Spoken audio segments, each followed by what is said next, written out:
दिन प्रतिदिन, सेशन प्रति सेशन कितना रोमांच मिलेगा इस श्रृंखला से। मुझे लगता है हर हॉलीवुड डायरेक्टर और हर बॉलीवुड डायरेक्टर सोच रहा होगा कि इस श्रृंखला का एक मूवी बनाया जाए। ऐसा रहा है चौथे दिन का खेल। आइए चलते हैं क्रिक बस चैटर पर। देखिए, सबसे पहले तो ये कहना होगा कि जो आज के दिन का खेल था, जब दिन शुरू हुआ और जिस हिसाब से ये विकेट चला है, सबको लगा कि ये भारत का गेम है। और जिस हिसाब से कल रात या कल शाम फिनिश हुआ, जो आउट किया मोहम्मद सिराज ने जैक क्रॉली को, ऐसे लग ही रहा था। पर आज का दिन कुछ अलग ही मोड़ लेके आया। मैं कह रहा हूं ना, पलक झपकते ही ऐसे लगता है कि अरे ये मैच में क्या हो गया, ये मैच कहाँ टर्न हो गया। मुझे नहीं लगता रोलर कोस्टर में भी इतना ऊंच नीच होता है जितना इस श्रृंखला में हुआ है। और बड़ा मजेदार रहा है जिस हिसाब से पहले पोप और रूट ने बल्लेबाजी की, और मुझे लगता है कि जिस हिसाब से हैरी ब्रुक ने बल्लेबाजी की। जी हाँ, क्या एक मोमेंट था जब हैरी ब्रुक और वो 106 पे 3 पे आए थे, और जब कैच छूटा, ऐसे लग रहा था कैच छूटा नहीं, कैच पकड़ा गया पर पांव लग गया बाउंड्री रोप पे, वहां पे मोहम्मद सिराज का। और वो जिन्होंने इतनी मेहनत की है पूरे सीरीज में, शिद्दत से गेंद डाली है, मुझे नहीं लगता कि एक भी ऐसा स्पेल हो जिसमें उन्होंने अपना 100% ना दिया हो। 100% से ज्यादा ही दिया है। अगर बॉडी भी साथ नहीं दे रही, तो ये ऐसा मजेदार दिन रहा है। फिर से जो रूट का एक और शतक, और जब ऐसे लग रहा था कि अब तो आराम से मैच हो जाएगा, जेकब बेतल कूद के आउट हो जाते हैं। और जो हल्की सी बूंदाबांदी हुई, जो क्लाउड कवर आया, हल्का सा जो बैड लाइट हुआ टी से पहले और टी के बाद, कुछ अलग ही दिखा कि इतने कम रन चाहिए थे, उसके बावजूद सडनली ऐसा लगा कि दो तीन अपने जो सीमर्स हैं, जो थके हुए थे पूरे दिन गेंदबाजी करके, सडनली जान फूंक दी हो कहीं से, कहीं और मैजिक डस्ट कहीं से आ गया हो, और फिर मैच का रुख बदल गया। तो अभी ऐसा लग रहा है किसी का भी गेम हो सकता है। यहां तक कि पहले इनिंग में क्रिस वोक्स जब चोटिल हो गए थे, बल्लेबाजी करने के लिए नहीं तैयार थे, वो तो अपने कलर्ड्स में थे। पर आज जब हमने दृश्य देखे, तो वो भी स्लिंग पहन के सफेदी में थे कि अगर जरूरत पड़ी तो एक एक हाथ से भी बल्लेबाजी करनी पड़ेगी। तो all in all outstanding series, all in all outstanding day. और अभी भी किसी का भी गेम हो सकता है, 3-1 भी हो सकता है, 2 ऑल भी हो सकता है। तो ये ऐसे होना चाहिए एक सीरीज, ऐसे होना चाहिए एक टेस्ट मैच। और आपको हर जगह से आपको टेस्ट करता है। क्यों? जितने पंडित्स हैं या कितने जो पुराने प्लेयर्स हैं या जो भी क्रिकेटर्स हैं, उनको टेस्ट मैच क्रिकेट क्यों पसंद है? मुझे लगता है T20 से भी ज्यादा रोमांच है, और वही इस श्रृंखला से भी मिला है। पर अगर आप पूरे दिन की बॉलिंग देखें या पूरी इंडियन टीम का बॉलिंग देखें, सिराज अलग दिखे हैं, प्रसिद्ध कृष्णा पैचेस में अच्छे दिखे हैं, आकाशदीप ने भी एक बड़ा अच्छा मैच किया। पर एज ए यूनिट क्या हम बेहतर गेंदबाजी कर सकते थे? मुझे लगता है जी हाँ। एक और चीज जो है, जब बॉलर थक भी जाता है, तो क्या आप उस गति से नहीं डाल पाएंगे, पर एटलीस्ट जो अपना टप्पा है, क्या वो मेंटेन कर सकते हैं? क्या हमने कुछ फील्ड्स बहुत जल्दी खोल दिए? जी हाँ, जो डकेट और ट्रॉली के लिए रखा था वो बहुत सही था। पर क्या कुछ और हम कर सकते थे बीच में?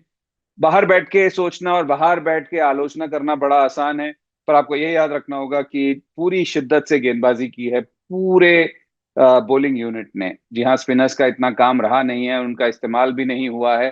पर जो सीमर्स, मोहम्मद सिराज की बात कर लीजिए, या बाकी दोनों की भी बात कर लीजिए, बहुत अच्छी तरीके से उन्होंने गेंदबाजी की है वापस मैच में लाने के लिए भारत को, और मैच में बनाए रखने के लिए।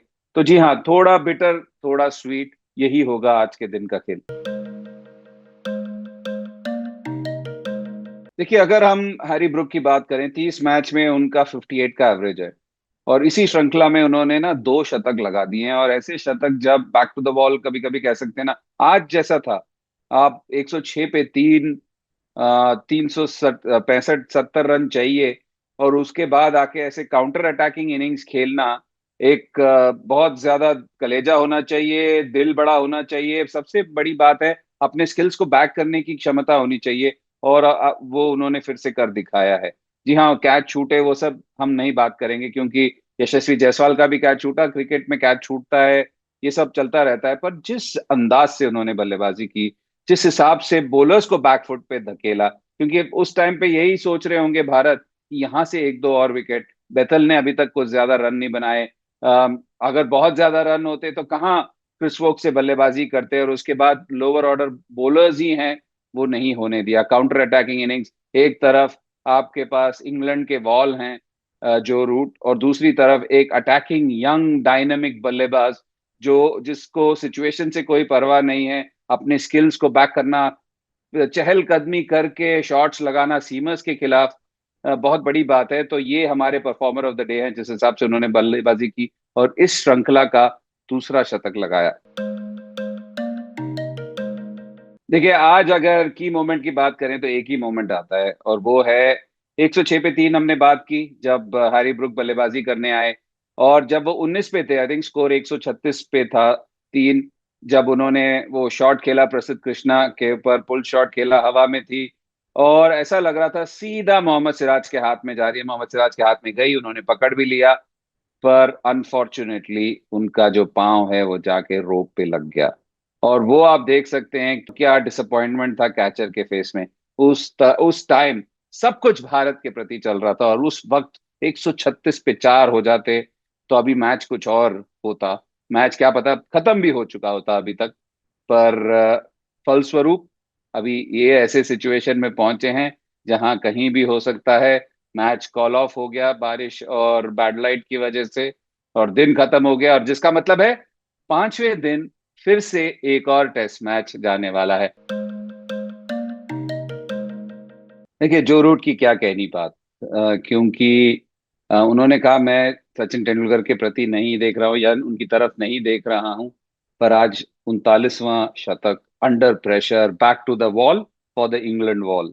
जिस हिसाब से अगर कोई मुश्किलें होंगी तो वो कहते हैं ना, who will you have to bat for you, मुझे लगता है हर कोई कहेगा जो रूट, क्योंकि आज उनको भी आसान नहीं था, क्योंकि मोहम्मद सिराज ने अच्छी गेंदबाजी की, प्रसिद्ध कृष्णा के कुछ गेंदें उनको आके पाँवों में टकराई और काफी बार प्लेयर मिस था।